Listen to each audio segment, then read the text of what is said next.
Welcome back to another NCUT movie review, and today we are breaking ground here at NCUT. We are reviewing our first ever romantic movie. Cue the tears. Now, coming into any romantic movie and seeing Colin Farrell on the bill, the man himself, that would get people through the doors. I mean, it's got to be that Irish accent. The most beautiful places make you feel the most alone. That's a pretty good me, actually. It almost nearly swung me, and that's definitely who I came to see this movie for, not Margot Robbie, and that doesn't happen often. She's the heart and soul of Australia, and she returns to the big screen after 2 years off, and while it's great to see her return, she was pretty stitched up in this movie, I felt. About 10 minutes into the movie, my girlfriend turned to me and said her character was definitely written by a man, and I can't help but agree. Through the big, bold, beautiful journey, we see the characters relive key moments in their life that got them to where they are in the present day. One single because she's always cheating and is afraid of commitment, and the other loves the chase, but once he gets the girl, he's bored and leaves her. And while throughout Colin's reliving of his key moments in his life, being 16, being in love for the first time, having his heart broken by that same girl, to meeting his father in the waiting room while he himself is being born, and giving his father words of encouragement like, you're going to be a great dad, you're going to do well, don't be scared,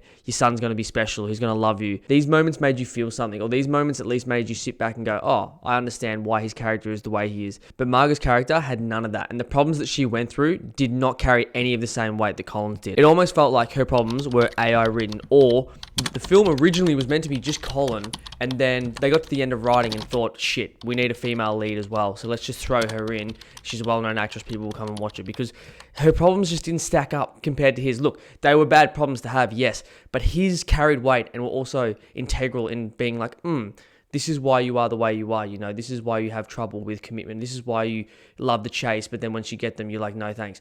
Margot's didn't have those same qualities in the problems that she had. One of the reasons why I felt like Margot's character was probably written by AI or by a man, one of the integral moments that she relives is she's at the hospital, her mum has just passed away, and the doctor is essentially telling her that news. And Colin was like, I'm so sorry you had to go through this again, like you shouldn't have had to go through this. And she says, this is the first time I've gone through this. I wasn't there that night. I was off fucking my professor. Who writes this stuff? Like, what person is missing their mum's death or missing being in the hospital with their mum because she's fucking a professor? It just sounds so bland and generic. Like, they could have come up with any other reason. Maybe she was dedicated to work. Maybe she was too busy, I don't know, partying or anything like that. But no, she's fucking a professor. It just came across as stupid, quite honestly. And like I said, written after the fact where they were like, crap, we need to put in a counterpart to this because it can't just be Colin Farrell. One of the main things that I took away when I finished watching this movie was, I think had they been a divorced couple going to couples therapy, they're about to get divorced, and this is like the last ditch effort to save the marriage, I think this would have worked so much better. But the fact that they're two random people meeting each other in a really obscure way and then coming together, oh, we were supposed to be together all along, it just didn't carry or feel that way whatsoever. And it wasn't convincing at all. Like, the movie ends and surprise, surprise, they're together, they end up together, and you're just like, why? I had no sort of reason why Margot Robbie's character would make the choice to go find Collins at the end of the movie and be like, oh, you came. Why? There was no point at all in the movie where you were thinking to yourself, these guys would work well almost together, or these guys have a future where they should have been working towards it. That's what I felt watching the movie. My girlfriend felt the same way. And look, the reviews for this movie sort of say the same thing. It just was not convincing at all. I mean, Colin Farrell acting his ass off in this movie. Margot, in the scenes where she wasn't stitched up by the sound or the audio guys making it completely silent to the point where it's awkward, was also acting her ass off in this movie as well, especially off a 2-year layoff. But it just wasn't the fact that their chemistry wasn't there. It was just the fact that the writing behind them wasn't good enough to be convincing that these two are in love or that these two were going to be together after the movie finished. The movie wasn't without things that worked really well. Now, the music that accompanied certain scenes, I thought they were tracks that amplified certain scenes, that maybe amplified the feelings you were feeling during that scene. The audio itself in other parts of the movie did not work very well at all. I thought there was too much silence.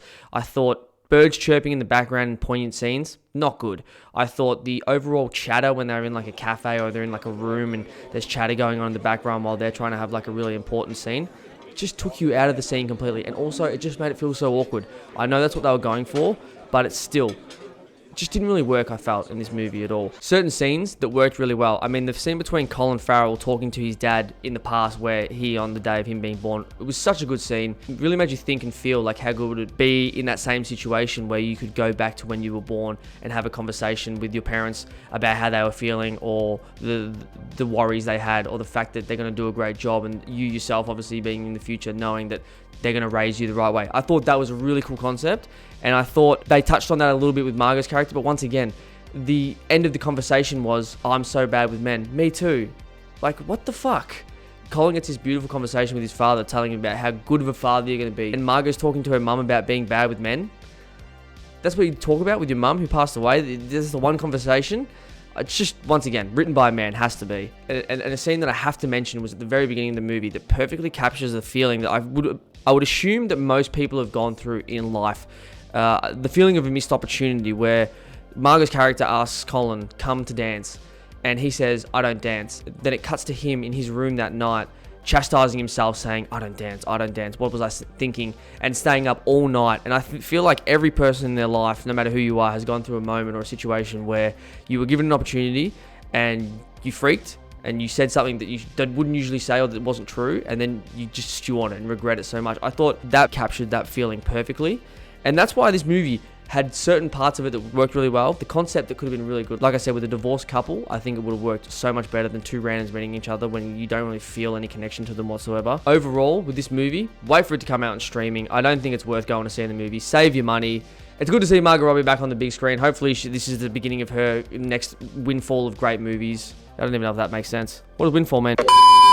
Colin Farrell is absolutely one of the best actors in Hollywood at the moment. He's absolutely killing it. It was great to see Margot Robbie back on the big screen. Are rom-coms going to be the big thing for NCUT? I don't think so.